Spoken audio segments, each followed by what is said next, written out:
My heart goes out to his wife and his kids again. Shout out to her for being able to handle that situation. Now I'm like, well, wait a minute. Do I need to try to get some sort of do I need to take some sort of self-defense classes? Are Do you I about need to, to, wait, you about to do Taibo on what you gonna do? How, what you about to do, Samaria?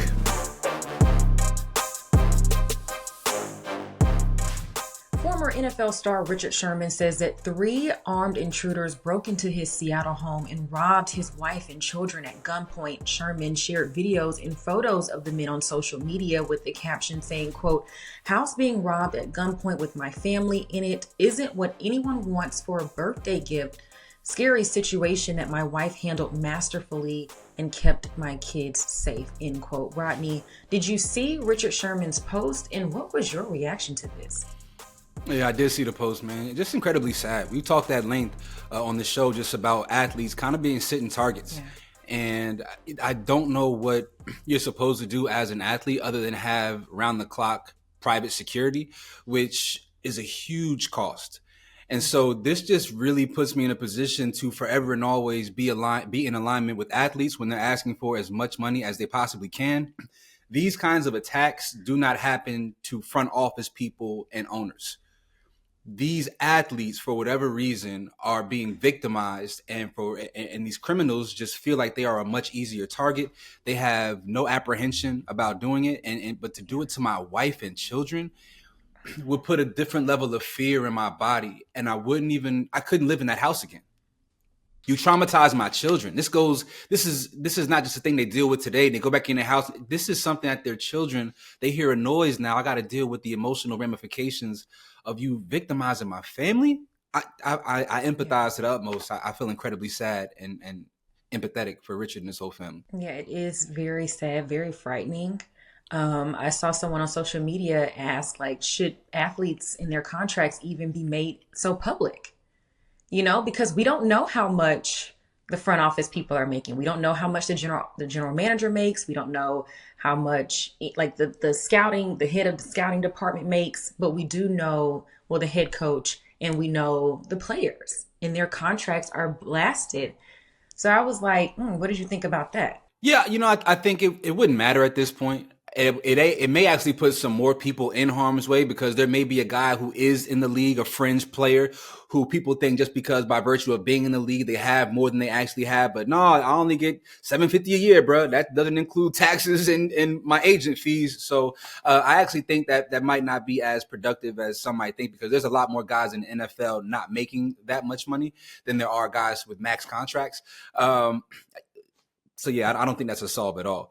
But I do think that maybe there should be things baked into contracts that allow for security, right? Like if a byproduct of me being of service and an employee of your organization, then you should go above and beyond and make sure that I'm safe around the clock. Right. You make sure that we said this before, you make sure that I eat well. You make sure that I have the best trainers in the world, the best doctors, so on and so forth. You need to keep my life protected. That's Right. also important. Outside of the facility, because let's be clear, those facilities are like the airport. You're not just walking up in there. You know what I mean? So they should have at least somebody around the clock protecting these athletes and these former athletes. We do know that there were a couple of athletes last year that were targeted. They were actually targeted. So I think it was Mahomes and Joe Burrow and Travis Kelsey were some of the names. And those guys that were involved with that did get arrested. But I did read from a local article in Seattle that there may have been a string of burglaries in that same neighborhood. So, yeah, I mean, it's just unfortunate that we are seeing just in society an increase of crimes like this. And it's Yeah. kind of scary. And it's not going to stop anytime soon. Yeah. Obviously, we see where the stock market is. There's so much going on in our government, with tariffs being imposed. The cost of everything is going to be rapidly rising. And so we're going to feel the ramifications of some decisions that are being made that are beyond our control for quite a while. And the ironic thing is, while we may hear about, the Joe Burrow situation and Patrick Mahomes and Richard Sherman, there are so many people who have been having their homes burglarized who do not go public. I have at least three celebrity friends, very high profile individuals whose homes have been burglarized, who the world would never know. because there's something, sometimes people just don't even want to be a part of the fray. So what we're hearing about is a very small population of the people who are actually being victimized. And oftentimes people attribute an athlete's behaviors and where they frequent, the culture that they subscribe to. Oh, will they be out and partying? We talked about inviting women back to your house and how that could be a danger to you, right? Richard Sherman is none of that. This is a Stanford educated man, family man, who is extremely well-spoken, extremely intelligent. I had the privilege to sit down and do an interview with him a couple of years ago. This is not the athlete who's out turning up and wear a whole bunch of gaudy jewelry. This is just a guy who just so happens to be a really good football player. And even he is at the will of criminality. And that's just where we are today. I don't understand why it's such a thing. And unfortunately, it feels like there's a lot more Black athletes that get targeted. I hate to say it that way. Yeah.